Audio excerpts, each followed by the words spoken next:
টয়লেটে যায় না, টয়লেট নাই, এরকম বহু লোক আছে। ভারত এটা বড় রাষ্ট্র হতে পারে, পৃথিবীর অন্যতম গণতান্ত্রিক দেশ, অনেক দল, যদিও তারা টয়লেটে যায় না, টয়লেট নাই, এরকম বহু লোক আছে। সেই দেশ কিন্তু মাকে রফতানি করে, মায়ের মাংস রফতানি করে। তাহলে কিসের নৈতিকতা? আবার বাপ নাই, কিন্তু শুধু মা আছে। তো যেই দেশ মায়ের মাংস রফতানি করে খায়, অর্থ উপার্জন করে, আমি তাদের নৈতিকতা খুঁজে পাই না।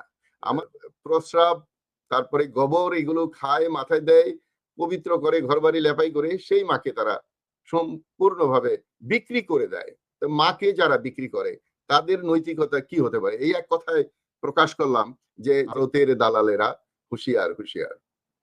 তো ভারতের এরা খুব সস্তায় সহজে আমাদের কাছে দালাল পায়। আপনি ভারতে গেলে ভারতের দালাল, কথাটা এভাবে বলতে চাই, কোন স্বাধীন দেশ বা উন্নত মানসিকতার দেশ চায় না তার পার্শ্ববর্তী দেশ বা সীমান্তে কোনো যুদ্ধের পরিস্থিতি তৈরি হোক।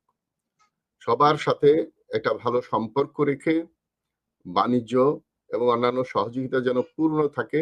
আমরা সম্প্রতি দেখলাম যে ভারতের যে পররাষ্ট্র সচিব এসেছিলেন, ওনার যে টোন, উনি যেভাবে বলে গেলেন, ভারতের মিডিয়া কিন্তু ওইভাবে বলেন না। উনি বলে গেলেন এখানে উন্নয়ন দরকার, এখানে দুই দেশ একসাথে কাজ করবে, ব্যবসা বাণিজ্য চলবে। যদিও আমি যতদূর জানি ভারত কোনো কিছুই রপ্তানি বন্ধ করেনি, কিন্তু ভারতের কিছু মিডিয়া এগুলো করছে। এখন আসেন যে একটা দেশের ক্ষতি কিন্তু দেশের মানুষই সবচেয়ে বেশি করতে পারে। আমার ধারণা বাংলাদেশে খুব সস্তায়, এমনকি বিনামূল্যেও দালাল পাওয়া যায়। যে তার অহমিকা, তার সুযোগ সুবিধা, তার এটা পদে চলে যাওয়ার মতো মনে করে যে আমি যে অন্য একটা দেশের দালালি করি। তো এই দালালের slogan doctor Nazmul Hasan Kalimullah colonel সাহেব, আপনিও জানেন, এক সময় আমরা স্লোগান দিতাম মার্কিনের দালালেরা হুঁশিয়ার, হুঁশিয়ার, পাকিস্তানের দালালেরা হুঁশিয়ার, হুঁশিয়ার। এখন বাংলাদেশে স্লোগান হওয়া উচিত ভারতের দালালেরা হুঁশিয়ার, হুঁশিয়ার। তো ভারতের এরা খুব সস্তায় সহজে আমাদের কাছে দালাল পায়। আপনি ভারতে গেলে ভারতের দালাল খুঁজে পাবেন না। তো আরেকটা কথা এখানে পরিষ্কারভাবে বলতে চাই যে কোন সরকারের যদি দেশপ্রেম থাকে তাহলে সেই সরকার কখনো সশস্ত্র বাহিনীকে ধ্বংস করতে পারে না।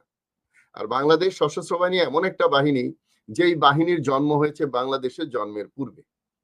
এই বাহিনীটাকে ধ্বংস করার জন্য বিশেষ করে আওয়ামী লীগ সরকার যখনই ছিল তখনই ভারত এই প্রচেষ্টা চালিয়েছে এবং এটার সাথে একেবারে বিডিআর কার্নিশ পর্যন্ত জড়িত।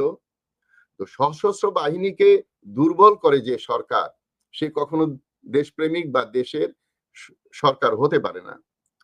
তো এখন ভারতে যে এই যে একটু আগে কথা হলো যে ভারত এটা বড় রাষ্ট্র হতে পারে, পৃথিবীর অন্যতম গণতান্ত্রিক দেশ, অনেক দল, যদিও তারা টয়লেটে যায় না, টয়লেট নাই, এরকম বহু লোক আছে।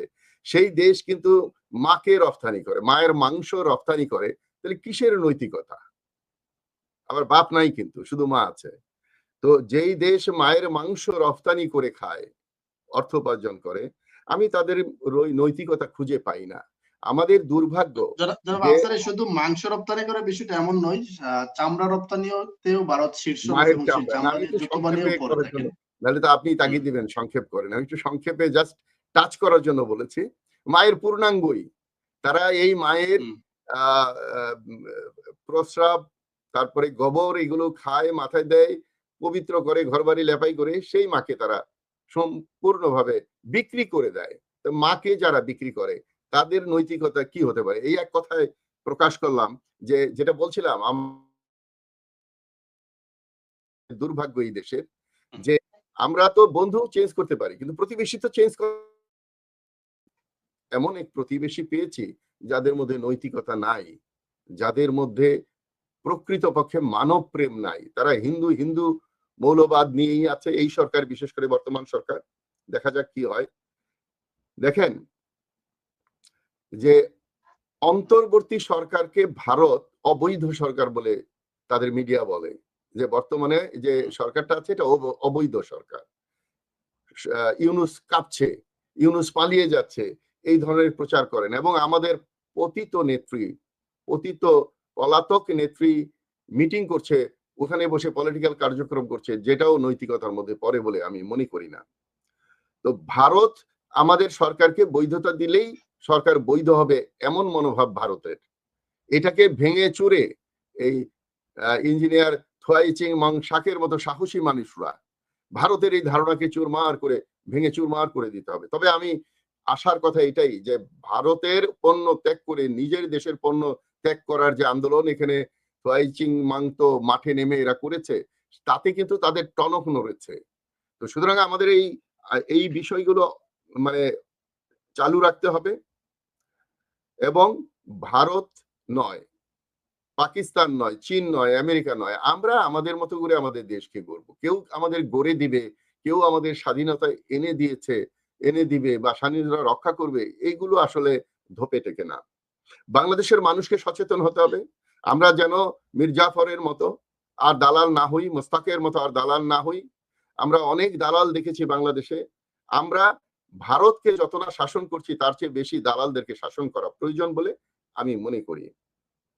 মায়ানমারের যে আশ্রিত 12 লক্ষ বা তদূর্ধ্ব মানুষ এখানে আছে, তাদেরকে প্রশিক্ষণ দিয়ে তাদের দেশে ফেরানো জন্য একজন মন্তব্য করেছেন বা আমাকে এ বিষয়ে বলতে বলা হয়েছে। আমাদের মনে রাখতে হবে যে আন্তর্জাতিক নিয়ম কানুন মেনে চলতে হবে একটা দেশের। সেই জন্য আমরা এই ধরনের কার্যক্রমে আমরা করাটা সঠিক বা নৈতিক হবে বলে আমি মনে করি না। তবে জাতিসংঘ ওই 5টা ভেটো পাওয়ারের জন্য সঠিকভাবে কাজ করতে পারে না, কোনো দেশেই করতে পারেনি। এবং এই ভেটো পাওয়ার যতদিন তুলে না নেওয়া হবে, সমগ্র পৃথিবীর মানব জাতির একটা সংগ্রাম করা উচিত যে সকল দেশে সমান অধিকার। কোন দেশে 5টা দেশের ভেটো পাওয়ার থাকবে আর সকল ভালো কাজ বন্ধ করে দিয়ে অমানবিক কাজ পরিচালনার জন্য, অস্ত্র বিক্রি করার জন্য এবং তাদের স্বার্থ উদ্ধারের জন্য ভেটো পাওয়ার ব্যবহার করবে, এটা কিন্তু মানবাধিকার বা মানবতার গালে চপড়াঘাত স্বরূপ। সুতরাং আসুন আমরা সবাই এই ব্যাপারে সোচ্চার হই যে জাতিসংঘে কোনো বিষয়ে এই 5 ভেটো পাওয়ার থাকতে পারবে না বা থাকা উচিত নয়। এখন চট্টগ্রামের বেশি উপদেষ্টা আছে বলে অনেক জায়গায় অনেক সময় মন্তব্য হচ্ছে। আমি গ্যারান্টি দিয়ে বলতে পারি এই আলোচনা হতো না যদি যোগ্যতার সাথে কাজ করত, যোগ্যতা প্রমাণ করতে পারতো। তাহলে কিন্তু মানুষ আর কে কার বাড়ি কোটা আন্দোলনের বিরুদ্ধে যেমন আমরা আন্দোলন করেছি, বাংলাদেশে একটা অঞ্চলে ভালো মেধাবী কর্মঠ লোক থাকতেই পারে, কিন্তু বর্তমান সরকারের অনেক উপদেষ্টারাই তাদের যে আশানুরূপ তো দূরের কথা, মানে সাফল্যের দিক দিয়ে বললে মনে হয় খুব, আমি বলি অথর্ব উপদেষ্টা করা হয়েছে, যারা আমাদের একটা সাধারণ মানুষ, একজন রিক্সাওয়ালা, একজন শ্রমিক যেভাবে কথা বলে সেইভাবে কথা বলার সাহস তাদের নাই। তাদের কোনো আন্দোলনের মধ্যে খুব কম সংখ্যক উপদেষ্টা জড়িত ছিল। সেখানে আমি মনে করি যে আরো কিছু তরুণ উপদেষ্টা আনা উচিত। এবং সেনাবাহিনীতে অনেক যোগ্য মানুষ আছে, একটু রাওয়ার সাথে যোগাযোগ করলেই পাওয়া যাবে। সেনাবাহিনীতে অত্যন্ত যোগ্য মানুষ আছে যারা সরকার পরিচালনায় সহযোগিতা করতে পারে। তো সেখানেও সংখ্যা বৃদ্ধি করে ভারত, মায়ানমার হোক আর যে কোনো দেশই হোক, সকল দেশের সাথে একটা সুসম্পর্ক গড়ার জন্য একটা শক্ত সশস্ত্র বাহিনী দরকার। যতক্ষণ না আমরা আমাদের নিজেদেরকে শক্ত করব, যতদিন না আমরা নাগরিক হিসাবে সচেতন হব, ততদিন আমাদের দুর্বলতা থেকে যাবে। এবং শুধু পার্বত্য চট্টগ্রামের উন্নয়ন নয়, আমি যখন পার্বত্য চট্টগ্রামে ছিলাম তখন আমরা দেখতাম পার্বত্য চট্টগ্রামে ভারতের গাড়ি শো শো করে সীমান্ত দিয়ে চলছে, কিন্তু আমাদের সীমান্ত দিয়ে ওইভাবে রাস্তাঘাট হয়নি। আমি সাজেস্ট করেছিলাম যে আমাদের বর্ডারের কাজ দিয়ে এমন ভাবে রাস্তা করা হোক, কক্সবাজার থেকে একদম খাগড়াছড়ি হয়ে একদম লাস্ট উত্তরের পর্যন্ত আমাদের, যেটা গ্রেট ওয়ালের কথা সে বললো, ওইরকম আমাদের সড়কই হয়নি, ওয়াল তো পরের কথা। এমনকি আমরাও কোনো কাঁটাতারের বেড়া দিতে পারিনি, ভারত দিয়েছে।